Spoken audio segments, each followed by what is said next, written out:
الحمد لله.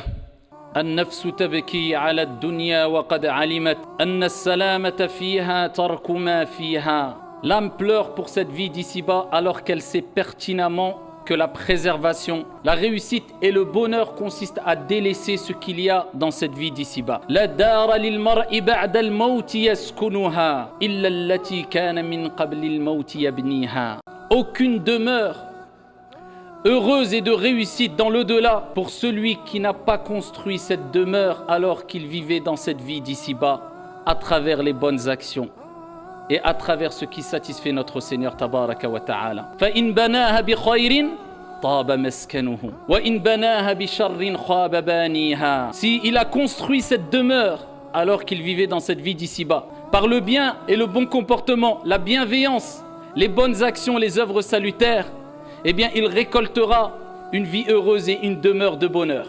Contrairement à celui qui a construit sa demeure dans l'au-delà à travers des mauvaises actions ici-bas, eh bien il ne trouvera qu'une mauvaise demeure désagréable et il regrettera amèrement.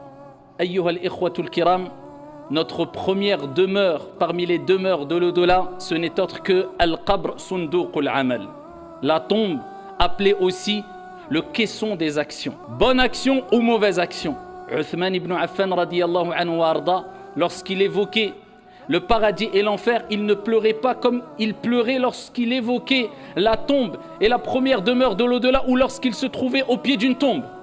On l'a interrogé sur ce comportement et il dit tout simplement parce que la tombe, al-qabr, c'est la première demeure parmi les demeures de l'au-delà.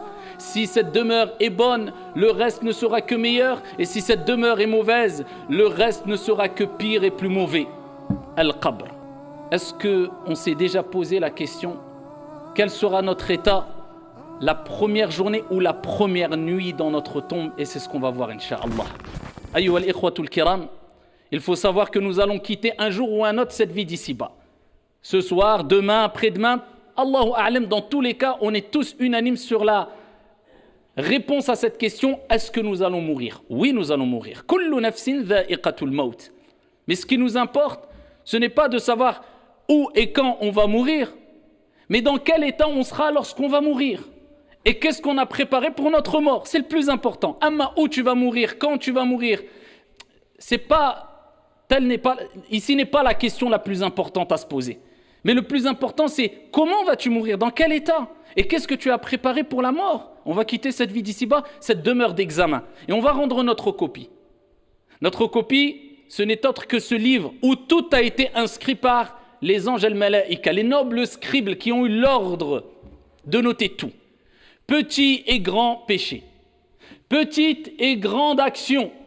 Tout. فَمَنْ يَعْمَلْ مِثْقَالَ ذَرَّةٍ ذَرَّةٍ خَيْرًا يَرَهُ وَمَنْ يَعْمَلْ مِثْقَالَ ذَرَّةٍ شَرًّا يَرَهُ. Celui qui a fait le poids d'un atome tout petit, minuscule, le poids d'un atome de bien, il le verra, car ton Seigneur est juste et équitable. Et celui qui a fait le poids d'un atome de mal, il le verra, car tout est inscrit, et on te dira au jour de la résurrection, Iqra kitabak, lis ton livre. Wa ma kana rabbuka nasiya, et ton Seigneur n'oublie rien, tout sera inscrit. Et bien quand tu rendras ta copie, et bien là les choses sérieuses vont vraiment commencer. Et ça commence par as-sakarat wal-kurubat, l'agonie de la mort. Vous savez que même le prophète alayhi salatu wassalam, alladhi ghufira lahu ma taqaddama min dhanbihi wa ma ta'akhkhar, celui dont on a pardonné ses péchés présents, passés et futurs, eh bien a souffert lors de ces derniers instants de sa vie, non pas parce que c'était une punition, mais toute épreuve qui nous arrive à nous en tant que croyants, nous avons cette conviction-là, ce n'est que bien et purification et récompense au jour dernier. Donc tout ce qui nous arrive, khair, insha'Allah. Ce n'est que du bien, alhamdulillah. C'est pour cela que le bien-aimé, celui qui était le plus aimé parmi les êtres humains, auprès d'Allah subhanahu wa ta'ala, Dieu l'a éprouvé. Non pas parce qu'il ne l'aime pas, mais au contraire parce qu'il l'aime. Donc quand Dieu t'éprouve, c'est parce que Dieu t'aime.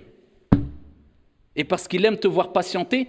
Et patienter, c'est une preuve d'amour vis-à-vis de ton Seigneur tabaraka wa ta'ala. Et quand tu prouves ton amour à Allah, eh bien Allah azza wa jal te donne ce cadeau qui est le meilleur et le plus beau des cadeaux, son amour subhanahu wa ta'ala.